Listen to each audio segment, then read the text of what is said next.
नमस्कार दोस्तों, स्वागत है आप सभी का पीवीआर कक्षा में।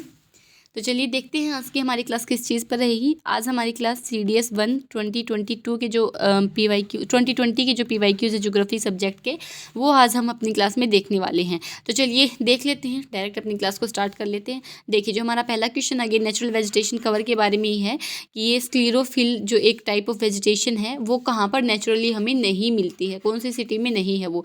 तो ये कहाँ पर हमारी लास वेगास और क्वींसलैंड जो है, लास वेगास हमारा एक डेजर्ट एरिया है और जो क्वींसलैंड है वो हमारा एक ट्रॉपिकल एरिया है। यहाँ पर जो ये वाली वेजिटेशन है स्क्लेरोफिल वाली वो नहीं मिलती है। ओके, अगेन ये थोड़ा टफर साइड पर हम इस क्वेश्चन को रखेंगे। इसमें सिर्फ आप डायरेक्टली एक बार याद ही कर लो क्योंकि इसके बाद ये रिपीट भी नहीं हुआ है कभी क्वेश्चन।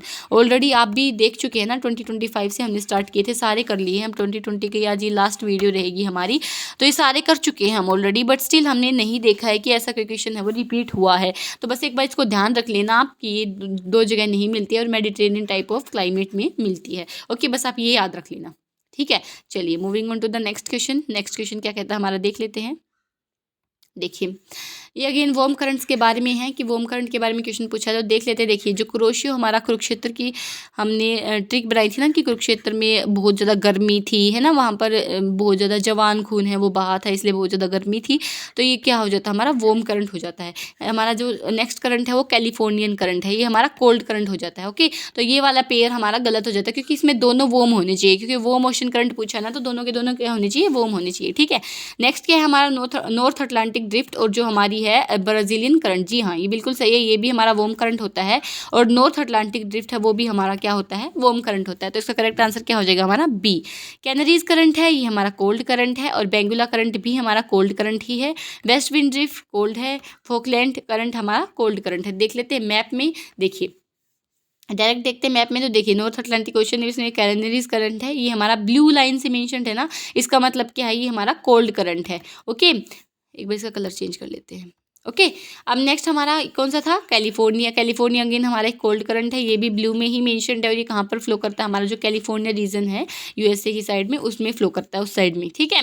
और फिर नेक्स्ट हमारा क्या है, नॉर्थ अटलांटिक ड्रिफ्ट, जो यहाँ से बनेगी हमारा नॉर्थ अटलांटिक ड्रिफ्ट बनती है ना, ये वाली आगे जाके नॉर्थ अटलांटिक ड्रिफ्ट कहते हैं इसको।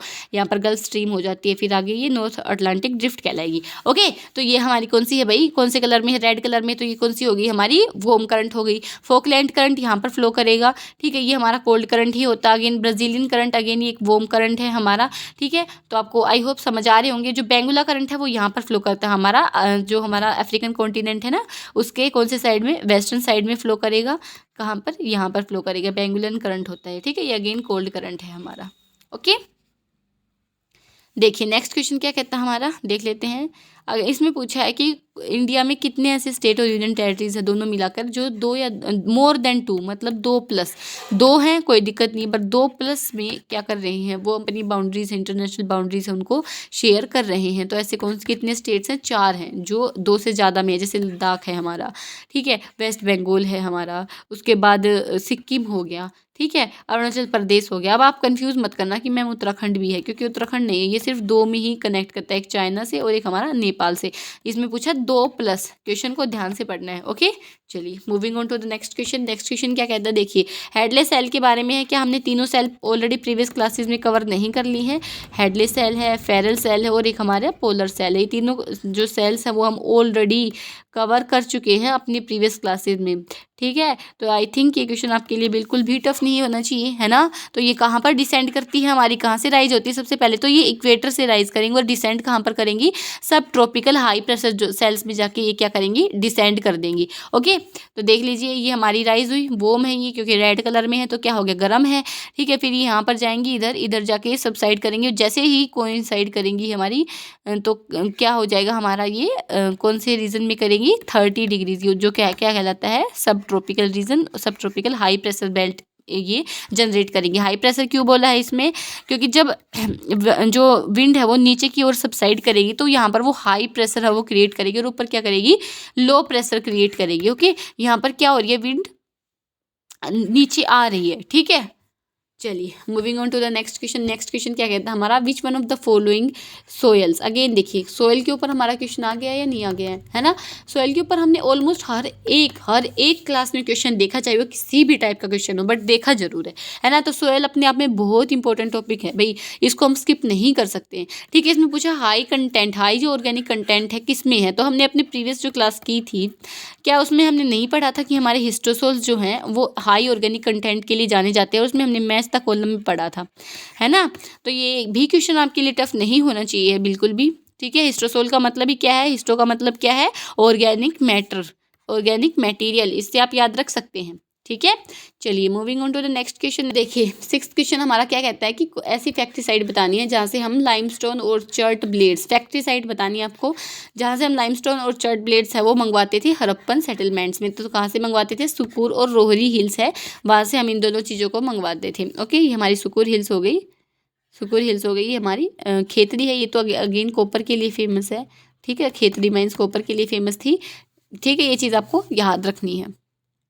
चलिए moving on to the next question, किसके बारे में है, क्लाइमेटिक टाइप्स के ऊपर क्वेश्चन है कि जो सेंट्रल जो हमारा स्पेन है उसमें कौन सा क्लाइमेटिक रीजन पाया जाता है। तो सबसे पहले आपको यही पता होना चाहिए जो स्पेन है वो मेडिटेरेनियन जो रीजन है ना, मेडिटेरेनियन जो सी है उससे अपनी बाउंड्री है वो टच करता है। तो इसकी जो बाउंड्री जो कोस्टल रीजन है वहाँ पर तो हमें मेडिटेरेनियन टाइप ऑफ क्लाइमेट है वो देखने को मिलता है। बट इसमें पूछा कहाँ पर है, सेंट्रल स्पेन में क्वेश्चन पूछा है ना, सेंट्रल स्पेन में। तो सेंट्रल स्पेन में कौन सा मिलेगा हमें, सब ट्रॉपिकल स्टेप ही मिलेगा। ठीक है, ये चीज़ आपको याद रखनी है भाई। ठीक है, हर चीज़ तो देखिए डेप्थ में हम नहीं पढ़ सकते, ना ही हम याद कर सकते हैं इतनी चीज़ों को, हमारा ब्रेन इतनी मेमोरी स्टोर नहीं करेगा। बट स्टिल अब जो क्वेश्चन आ चुका है ना, हालांकि रिपीट नहीं हुआ है आगे जाके कभी भी इस टाइप का क्वेश्चन, बट स्टिल अब ये आया है तो एक बार इसको थोड़ा सा अपने दिमाग में डाल लिया हमने, बस इतना काम कर लिया।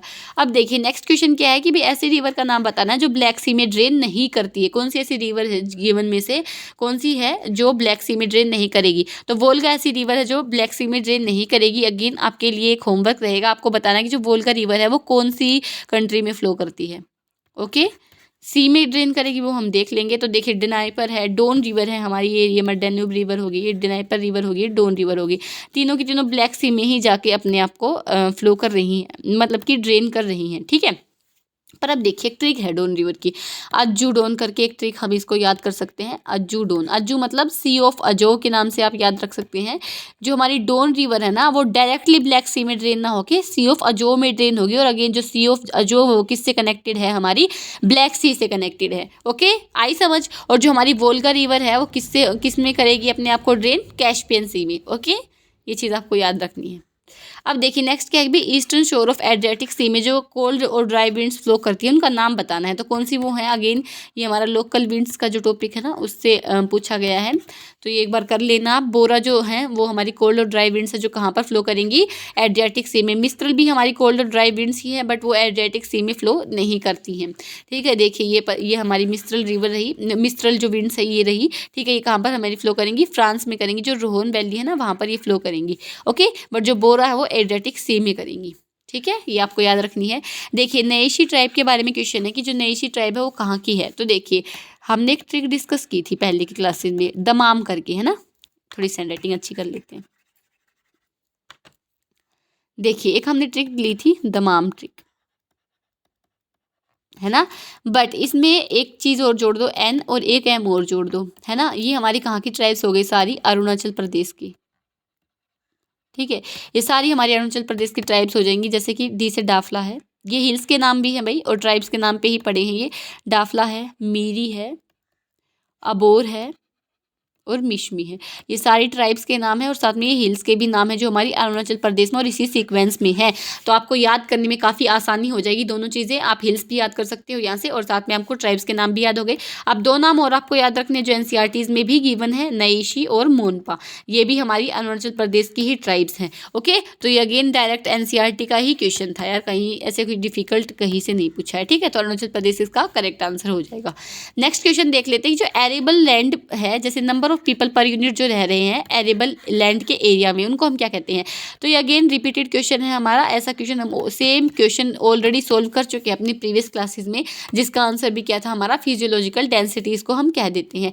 ठीक है, क्या कि इसमें फिजियोलॉजिकल डेंसिटी में कौन सी चीज़ें इंक्लूड होंगी, एरेबल लैंड वाली केवल, ठीक है। जो टोटल लैंड एरिया है वो अर्थमेटिक हो जाएगी, टोटल लैंड एरिया को जो करेगी, लेकिन एरेबल लैंड जहाँ पर हम अपना कुछ उगा सकते हैं वहाँ पर जो पॉपुलेशन रह रही है वो कौन सी हो जाएगी, हमारी फिजियोलॉजिकल पॉपुलेशन हो जाएगी। ओके, तो ये एरेबल वर्ड आपको याद रखना है। फिजियोलॉजिकल डेंसिटी के लिए क्या कौन सा वर्ड इंपॉर्टेंट है, एरेबल। और अगर टोटल की बात करें तो वो कौन सी हो जाएगी, हमारी अर्थमेटिक। ओके, चलिए moving on to the next question. देखिए, following rivers join Ganga directly, very very important. अब आपके मन में क्वेश्चन आएगा, क्या क्वेश्चन आएगा कि मैम ये तो सारी की सारी ही हम गंगा रिवर की ट्रिब्यूटरीज में पढ़ते हैं, तो इनमें से कौन सी गलत होगी, ये तो एग्जामिनर ने क्वेश्चन गलत बना दिया। जी नहीं, ये आपके दिमाग ने आपको गलत पढ़वा दिया है। ये इसमें पूछा डायरेक्टली, ये जो तीनों रिवर है ना, ये हमारी यमुना रिवर की ट्रिब्यूटरीज हैं। ये यमुना रिवर में पहले ज्वाइन होंगी, उसके बाद ये गंगा में यमुना रिवर ज्वाइन होगी। डायरेक्टली नहीं होती, डायरेक्टली सिर्फ एक ही रिवर होती है, वो भी सोन। और कहाँ पर होगी हमारी सोन रिवर, पटना में, ठीक है। ये देखिए, ये हमारी पटना में जाके मिल जाएगी गंगा रिवर से डायरेक्टली। और कहाँ से ये ओरिजिन होगी, हमारी अमरकंटक हिल्स से। अगेन मध्य प्रदेश में है कंटक हिल्स, हमारी मध्य प्रदेश में है। और आपको बताना है अब एक क्वेश्चन कि इसका ड्रेनेज पैटर्न क्या होगा, कौन सा ड्रेनेज पैटर्न है वो शो करता है अमरकंटक हिल्स। जब हमने प्रीवियस क्लास करी थी तब उसमें हमने इस चीज़ को बहुत अच्छे से पढ़ा था कि जो ड्रेनेज पैटर्न है अमरकंटक है वो कौन सा शो करता है, ठीक है। तो आपको बताना है कि कौन सा था वो, ओके, कमेंट सेक्शन में।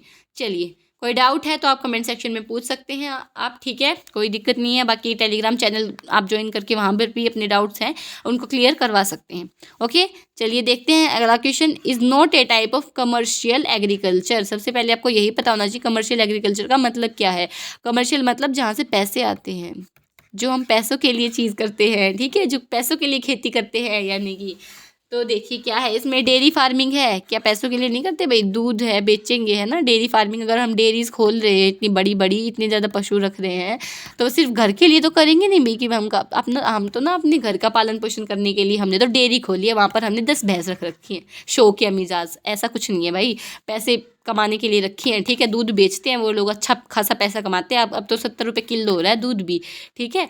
तो हालांकि हाँ भाई, मेहनत भी देखिए उतनी ही होती है, मेहनत भी, क्योंकि ये पैसे क्यों बढ़ते हैं दूध के, आपको पता है। क्योंकि जो फीड स्टॉक डाला जाता है ना, फूड स्टॉक, जो फीड डाली जाती है इनको, ठीक है, जो फूड स्टॉक होता है इनका, वो भी तो महंगा हो रहा है ना। अब उनकी क्या गलती है भाई। अब लोग कह देते हैं कितना महंगा हो गया है दूध, हमारे ज़माने में तो ये 50 रुपये किलो मिलता था। तो आप उस ज़माने की फसल भी, जो इनको खिलाया जाता है चारा, वो भी तो देखिए ना, वो चारा भी तो सस्ता था ना उस टाइम पे, पर अब वो चारा भी महंगा हो रहा है ना। तो दूध भी तो महंगा करना पड़ेगा, कहीं से तो पैसे निकालेंगे, है या नहीं, है ना। तो डेयरी वाला भी हमारा कौन सा है, कमर्शियल हो जाएगा, ठीक है। ग्रेन फार्मिंग, अगेन वीट है, राइस है, ये कमर्शियल जो कल्टीवेशन है उसमें आती है, ठीक है। तो ये भी हमारा नहीं होगा। लाइव स्टॉक रांचिंग, अगेन भाई वही हो गया कि लाइव स्टॉक रांचिंग की हम पशु क्यों रखते हैं भाई, पैसे कमाने के लिए, तो ये भी हमारा कमर्शियल हो जाएगा। इंटेंसिव सब्सिस्टेंस एग्रीकल्चर, ये हमारा कौन सा है भाई, पालन पोषण के लिए हम रखते हैं कि बस अपनी फैमिली तक का हम ध्यान रखेंगे भाई, हमारी फैमिली के लिए पालन पोषण हो जाए, तो हमारा कमर्शियल टाइप का नहीं रहेगा। ओके, ये देखिए फैमिली बैठी है, बस इन्होंने एक छोटी सी खेती कर ली, यहाँ पर सिर्फ अपना पालन पोषण कर रहेंगे, तो ये क्या हो गया, सब्सिस्टेंस का मतलब क्या हो गया, हमारा सेल्फ कंजप्शन के लिए, जो कि भाई अपनी फैमिली के सर्वाइवल के लिए जो हम चीज़ें करते हैं। अब हम कमा किस लिए रहे हैं, हम कमाना चाहते किस लिए हैं, अपनी फैमिली का पालन पोषण करने के लिए भाई, जो हमारी बेसिक नीड्स है एटलीस्ट वो हम पूरी कर ले, जो हमारे शौक हैं वो हम पूरे कर ले, है ना, उनके लिए तो कमाया जाता है। और कमर्शियल के लिए कौन सी हो गई भाई, जो प्रॉफिट जहाँ पर मिलता है हमें, प्रॉफिट मेकिंग, जो मार्केट में एक्सपोर्ट करते हैं ना वो, जैसे डेयरी है, ग्रेन है, रांचिंग हो गई, ठीक है, ये सब चीज़ें। अब चलिए नेक्स्ट क्वेश्चन पे बढ़ते हैं। इसमें पूछा लैंड यूज़ कैटेगरी नहीं है, अगेन ये हमारी जो 10th की एनसीईआरटी है ना उसमें सारी चीज़ें गिवन है। ओके, लैंड यूज़ कैटेगरी का पूछा, कौन सी नहीं है, तो कौन सी नहीं है भाई, मार्जिनल लैंड नहीं है, क्योंकि प्रोडक्टिविटी से हम इसको लिंक कर सकते हैं, ठीक है, कि भाई प्रोडक्टिविटी कितनी हुई है, वो मार्जिनल मतलब ना के बराबर सी हुई है, बहुत कम सी हुई है, ऐसे हम रिलेट कर सकते हैं। बाकी जो फॉरेस्ट लैंड है वो लैंड यूज़ कैटेगरी है, pasture land land use category है, barren and waste land land use category में ही आता है, ये भी इससे कंफ्यूज मत होना, ठीक है, कि बैरन और वेस्ट लैंड कैसे लैंड यूज़ कैटेगरी में आएगा मैम, ऐसा होता है भाई, आता है, ठीक है, एनसीईआरटी में गिवन है। चलिए नेक्स्ट क्वेश्चन पे बढ़ते हैं। नोट करेक्टली मैच पूछा है, अगेन हमारी घुट्टी याद रखना, देखो घुट्टी याद नहीं रखी ना तो फिर आपके लिए लॉस है, मेरा तो क्या ही होगा, ठीक है। नोट करेक्टली पूछा है इसमें, देखिए अगेन ये थोड़ी सी ना न्यू है हमारे लिए और इसको हम डिफ़िकल्ट साइड पे भी रखेंगे और इसके बाद ये कभी रिपीट भी नहीं हुआ, इसकी थीम तक भी रिपीट नहीं हुई है कभी। ये क्वेश्चन देखने को नहीं मिला। 2025 तक का हमने सारा सोल्व कर लिया, आपने भी देखा होगा, नहीं पूछे गए हैं ना ऐसे type of question, but still अगर ये पूछा है तो एक बार इसको देख लेते हैं ना, अपने दिमाग से निकाल लेते हैं, एक छाप लेते हैं एक चित्र की, अगर फिर से क्या पता दिमाग घूमे एग्जामिनर का और सोच ले भाई 2020 में जो क्वेश्चन दिया गया था ना वो अब मैं दूंगा 2026 1 वाले में, है ना, घूम भी जाए क्या पता, बट स्टिल हम देख लेते हैं एक बार। ननकाई एकदम सही है भाई, ननकाई वेट फील्ड्स है। आप नाना के यहाँ जाते हैं, हालांकि जो भाई शहरों से वो तो कनेक्ट नहीं कर पाएंगे, बट जो आपके जैसे नदर्न साइड में, जो नदर्न हरियाणा में जिसके भी नाना नानी वगैरह होंगे ना, उनके खेतों में ज़रूर आपको मिलेगी जो हम बोलते हैं छोटी नहरें जो होती हैं, वहाँ पर नहाते थे हम बचपन में। तो उससे आप लिंक कर सकते हो इस चीज़ को। कैसे लिंक करोगे? वेट फील्ड्स होगी ना, तो वेट फील्ड्स होगी ननकाई, मतलब कि वो वेट फील्ड भाई नाना के साइड में वेट फील्ड्स गीली खेती में मिलती है, वहाँ पर नाले हैं, वहाँ पर हम जाके नहाते हैं। नाले गंदे पानी वाले नहीं होते हैं वहाँ पर, अच्छे पानी वाले जो नाले बनाए जाते हैं ना खेतों के अंदर पानी देने के लिए, वहाँ खुला पानी देते हैं ना नदन हरियाणा में, तो इसलिए। ठीक है, पनकाई, पनकाई मतलब ड्राई फील्ड्स। ठीक है, इसको तो आप अपने एंड से याद कर लेना। तोताकल, तोताकल मतलब गार्डन लैंड्स। भाई तोता कहाँ रहता है हमारा? मिट्ठू तोता, ये गार्डन्स में ही तो रहना पसंद करता है ना, हरे रंग का तोता हूँ। चलिए, और गलत क्या हो जाएगा हमारा? ऑप्शन ए विल बी रोंग, क्योंकि कुडप्पा कर है वो रॉकी वेटलैंड्स में हम काउंट नहीं करते हैं। बस आपको ये चीज़ याद रखनी है। ओके, चलिए moving on to the next question. क्या कहता है, देखिए प्लांट और एनिमल है वो कहाँ पर रहेंगे, ये फैक्टर कौन से इन्फ्लुएंस करते हैं? उनके जो हैबिटेट है, वहाँ के रहने का जो तरीका है, उनका हैबिटेट है, वो कौन से फैक्टर्स उस चीज़ को इन्फ्लुएंस करेंगे? तो देखिए स्लोप एंगल है, स्लोप आस्पेक्ट और रिलेटिव रिलीफ, ये तीनों के तीनों फैक्टर्स हैं वो इन्फ्लुएंस करेंगे। कैसे कि स्लोप एंगल की कितनी स्लांटिंग है, मतलब कितना वो स्लांट है, ये समझा देते हैं। पर देख स्टीपनेस, कितनी स्टीपनेस है, देखिए अगर जितनी ज़्यादा स्टीपनेस रहेगी ना वहाँ पर उतनी पॉपुलेशन डेंसिटी कम मिलेगी। और इसके ऊपर हमने क्वेश्चन भी सोल्व किया था प्रीवियस क्लास में, उसमें था कि भाई एक जे है वो अरुणाचल प्रदेश से है, असम से, ऐसे करके दे रखा था। उसमें पूछा था पॉपुलेशन डेंसिटी है वो सबसे ज़्यादा कहाँ पर है, तो कहाँ पर मिलेगी भाई? जहाँ पर प्लेन एरिया रहेंगे, है ना। ये हमने देखा था कि जहाँ पर प्लेन्स मिलेगी वहाँ पर पॉपुलेशन डेंसिटी भी ज़्यादा मिलेगी। तो अगेन जो स्लोप एंगल है वो इफेक्ट करेगा। नेक्स्ट क्या हमारा? स्लोप आस्पेक्ट, मतलब कितनी सनलाइट है वहाँ पर मिलती है, गर्मी है या फिर सारे दिन सारे जिंदगी ही वहाँ पर हमें ठंड ही सहनी पड़ेगी, तो वहाँ पर तो लोग सर्वाइव ही नहीं कर पाएंगे ना। हालांकि कर रहे हैं, बट पॉपुलेशन डेंसिटी की बात हो रही है यहाँ पर, वो कम मिलेगी। ठीक है, पॉपुलेशन डेंसिटी है वो हमें वहाँ पर कम मिलेगी।